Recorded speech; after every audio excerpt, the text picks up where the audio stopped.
Assalamualaikum warahmatullahi wabarakatuh.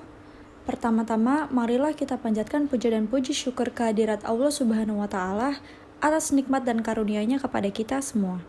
Salawat serta salam kita tuturkan kepada junjungan kita Nabi Muhammad SAW serta para sahabatnya. Yang terhormat, Bapak Ade Jamal Mirdad selaku dosen pengampu ekonomi pertanian dan teman-teman yang saya banggakan. Kami di sini kelompok 7 akan memaparkan tentang pembangunan pertanian. Sebelum itu, izinkan kami memperkenalkan diri terlebih dahulu. Yang pertama ada Ravena Indah Pastika Haloho. Yang kedua saya sendiri Triwidya Ningsih. Yang ketiga Daiva Dana Kirti Brahmantara. Dan yang terakhir ada Ilham Adriansyah.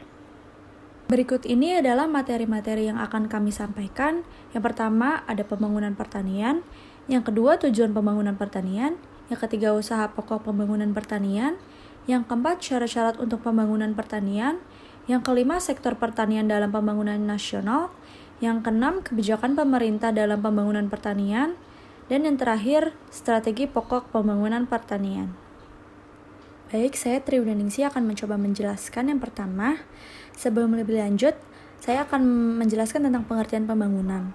Secara umum, pembangunan didefinisikan sebagai perubahan yang dilakukan secara sadar atau direncanakan untuk mendapatkan hasil yang lebih baik atau diinginkan.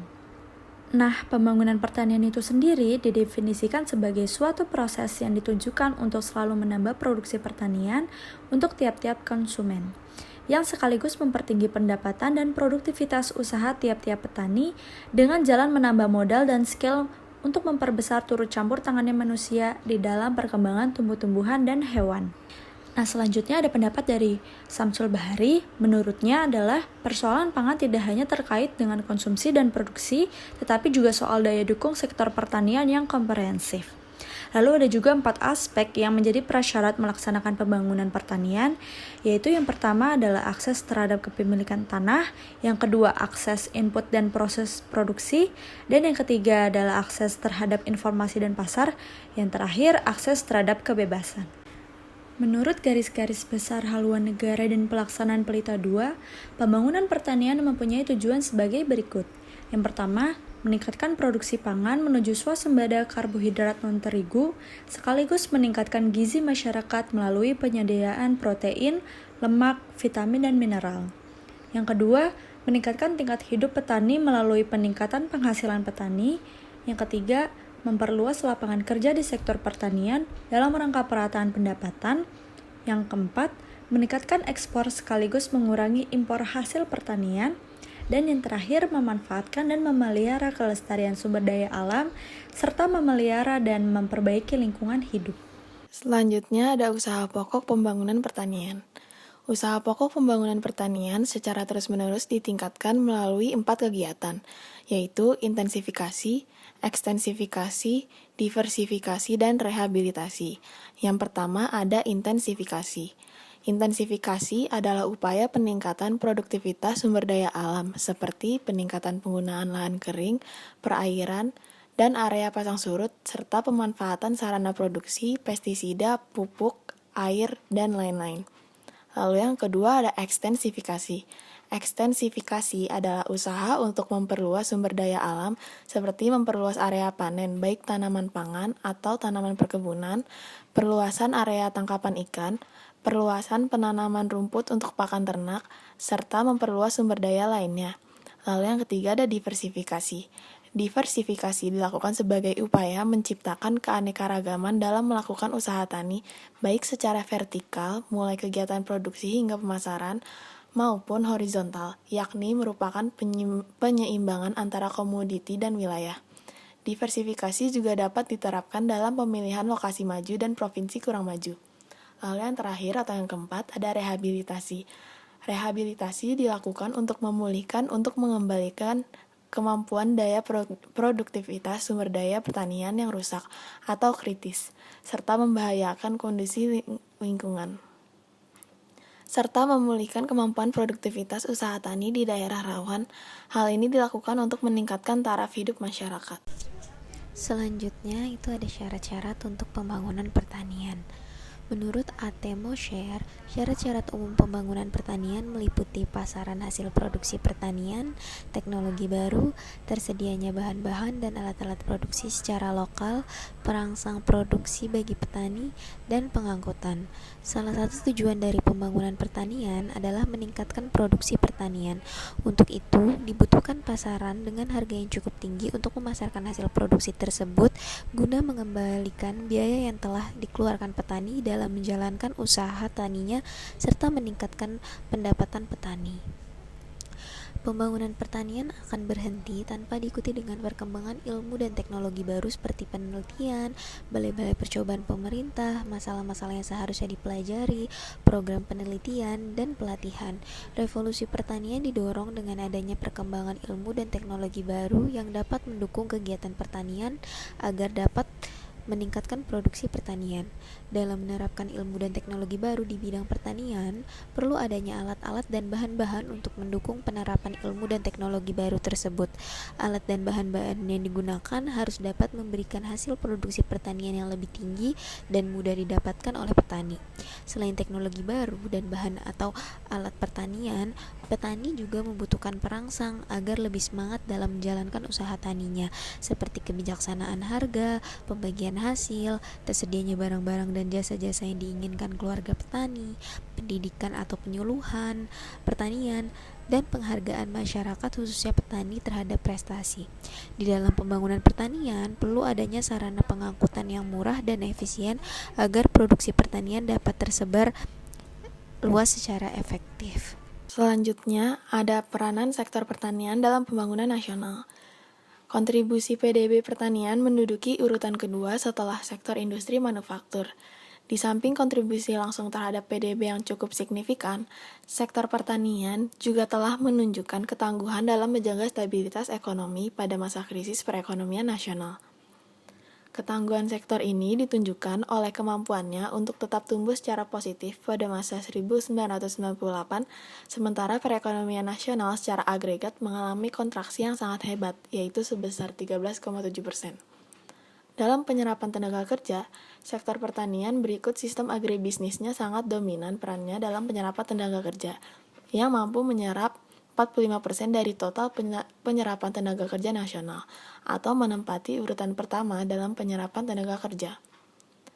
Di sini saya akan menjelaskan peranan yang pertama, yaitu ada peranan sebagai penghasil devisa. Kontribusi agribisnis dalam total nilai ekspor Indonesia pada tahun 1990 mencapai 43% dan meningkat menjadi sekitar 49% pada tahun 1995. Sementara itu, impor Indonesia, pangsa impor sektor agribisnis relatif kecil dan cenderung menurun. Pada tahun 1990, pangsa impor sektor agribisnis hanya sekitar 24% dan menurun menjadi sekitar 16% pada tahun 1995. Selanjutnya, selama masa krisis, ekspor produk pertanian juga mengalami peningkatan yang cukup besar. Pada tahun 98, ekspor pertanian naik sebesar 26,5%. Peningkatan ekspor pertanian selama masa krisis jauh lebih tinggi dibandingkan dengan rata-rata sebelum krisis, yakni hanya sebesar 4,5% per tahun. Sebaliknya, ekspor produk manufaktur turun sebesar 4,2% selama tahun 97-98. Hampir semua ekspor produk industri berbahan baku impor turun, kecuali semen. Namun, ekspor produk agroindustri yang berbasis pada sumber daya lokal seperti minyak atsiri, asam lemak, barang anyaman, kecuali minyak sawit, mengalami peningkatan. Meskipun sebagian dari kenaikan ini disebabkan oleh meningkatnya nilai mata uang dolar, namun dengan rendah atau hampir tidak adanya komponen impor di sektor pertanian, maka kenaikan tersebut masih merupakan sektor pertanian sebagai penggerak utama akan dapat meningkatkan pertumbuhan ekonomi, meningkatkan kesempatan kerja, dan berusaha meningkatkan devisa negara. Lalu yang kedua ada peranan dalam pelestarian lingkungan hidup. Dewasa ini, keprihatinan dan kemerosotan mutu lingkungan hidup bukan lagi sebatas isu lokal suatu negara, melainkan sudah menjadi keprihatinan masyarakat internasional. Kemerosotan mutu lingkungan hidup saat ini telah sampai pada tingkat yang dapat mengancam kelangsungan hidup manusia, tidak hanya di sekitarnya, namun juga seluruh manusia di muka bumi. Pembangunan agribisnis mempunyai potensi untuk dapat mencegah dan memperbaiki kemerosotan mutu lingkungan hidup melalui beberapa cara. Yang pertama, pembangunan agribisnis akan membuka kesempatan-kesempatan ekonomi yang luas di setiap daerah. Kesempatan ekonomi tersebut akan menarik penyebaran penduduk beserta aktivitasnya, sehingga tekanan penduduk pada suatu ruang tertentu dapat dikurangi. Cara yang kedua, pembangunan agribisnis yang pada dasarnya mendayagunakan keragaman hayati dapat mempertahankan keberadaan keanekaragaman hayati. Lalu yang ketiga, pembangunan agribisnis yang antara lain mendayagunakan pertumbuhan keragaman tumbuhan pada dasarnya merupakan perkebunan karbon yang efektif dalam mengurangi emisi gas karbon atmosfer yang menjadi salah satu penyebab pemanasan global. Lalu yang keempat, pembangunan agribisnis akan menghasilkan produk-produk petrokimia yang non-biodegradable. Lalu yang terakhir atau yang kelima, pembangunan agribisnis yang bergerak dari faktor driven ke capital driven dan kemudian kepada innovation driven dalam menghasilkan nilai tambah dapat mengurangi tekanan terhadap sumber daya alam dan lingkungan hidup. Kemudian kebijakan pembangunan pertanian. Sebelumnya pemerintah mengeluarkan kebijakan sebuah undang-undang RI nomor 22 tahun 2019 tentang sistem budidaya pertanian. Nah, sistem budaya pertanian berkelanjutan bertujuan untuk meningkatkan dan memperluas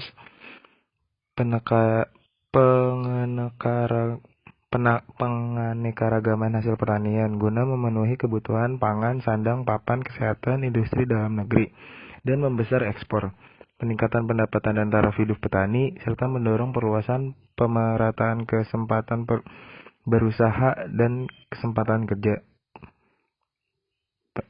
Penjelasan Undang-Undang Nomor 2002 Tahun 2019 ini tentang sistem budidaya pertanian berkelanjutan mengatakan bahwa sistem budidaya pertanian berkelanjutan sebagai bagian dari pertanian pada hakikatnya adalah pengelolaan sumber daya alam hayati dalam memproduksi komoditas pertanian guna memenuhi kebutuhan manusia secara lebih baik dan berkesinambungan dengan menjaga kelestarian lingkungan hidup. Paradigma baru yang diusung Undang-Undang Nomor 22 Tahun 2019 ini tentang sistem budidaya pertanian berkelanjutan pada prinsipnya merupakan paradigma pengelolaan pertanian yang mengintegrasikan 4 elemen, yaitu aspek lingkungan, sosial, budaya, dan ekonomi, sehingga manfaat pertanian dapat dinikmati pada waktu yang lama dan panjang. Sistem budidaya pertanian berkelanjutan dilakukan dengan memperhatikan daya dukung ekosistem, seperti mitigasi dan adaptasi perubahan iklim, serta kelestarian lingkungan guna mewujudkan sistem pertanian yang maju, efisien, tangguh, dan berkelanjutan. Selanjutnya ada strategi pembangunan pertanian. Yang pertama, pembangunan pertanian wajib mengedepankan riset dan pengembangan, terutama yang mampu menjawab tantangan adaptasi perubahan iklim. Misalnya, para peneliti ditantang untuk menghasilkan varietas padi yang mampu bersemi di pagi hari ketika temperatur udara tidak terlalu panas, kisah dari Gogo Ranca pada era 1980-an yang mampu beradaptasi dan tumbuh di lahan kering dan tiada hujan. Kini perlu disempurnakan untuk menghasilkan produktivitas yang tinggi dari sekedar 2,5 ton per hektar. Bahkan pertanian Indonesia tidak perlu bertumpu hanya pada lahan di Jawa, tampaknya telah disepakati, hanya perlu diwujudkan secara sistematis. Misalnya filterasi yang baru perlu diuji multilokasi dan uji adaptasi di sejumlah daerah kering yang memberdayakan jaringan universal daerah dan badai pengembangan teknologi pertanian yang tersebar di daerah. Kemudian yang kedua, integrasi pembangunan ketahanan pangan dengan strategi pengembangan energi, termasuk energi alternatif. Strategi ini memang baru berada pada tingkat sangat awal sehingga Indonesia tidak boleh salah melangkah. Indonesia sangat terlambat sesekali dalam menyandingkan ketahanan dengan energi alternatif. Maksudnya Indonesia butuh sesuatu yang lebih besar dari sekedar kebijakan pada tingkat infrastruktur. Presiden nomor 1 2006 tentang bahan bakar nabati dan peraturan Presiden nomor 5 pada tahun 2006 tentang diversifikasi energi. Lalu yang ketiga, pembangunan pertanian perlu secara intern melindungi petani, produsen, dan konsumen. Komoditas pangan dan pertanian mengandung resiko usaha seperti faktor musim, jeda waktu, perbedaan produktivitas dan kualitas produk yang cukup mencolok. Mekanisme lindung nilai, asumsi tanam, pasar lelang, dan resi gudang adalah sedikit saja dari contoh instrumen penting yang mampu mengurangi resiko usaha dan ketidakpastian pasar. Operasionalisasi dari strategi ini, perumus dan administrator kebijakan di tingkat daerah wajib mampu mewujudkan menjadi suatu langkah aksi yang memberi pencegahan kepada petani, pemberdayaan masyarakat, dan memperkuat organisasi kemasyarakatan untuk mampu berperan dalam pasar berjangka komoditas yang lebih matang. Di sini pertanian tangguh dan berdaya asing akan dapat terwujud. Sekian presentasi dari kami, kurang lebihnya mohon maaf. Wassalamualaikum warahmatullahi wabarakatuh.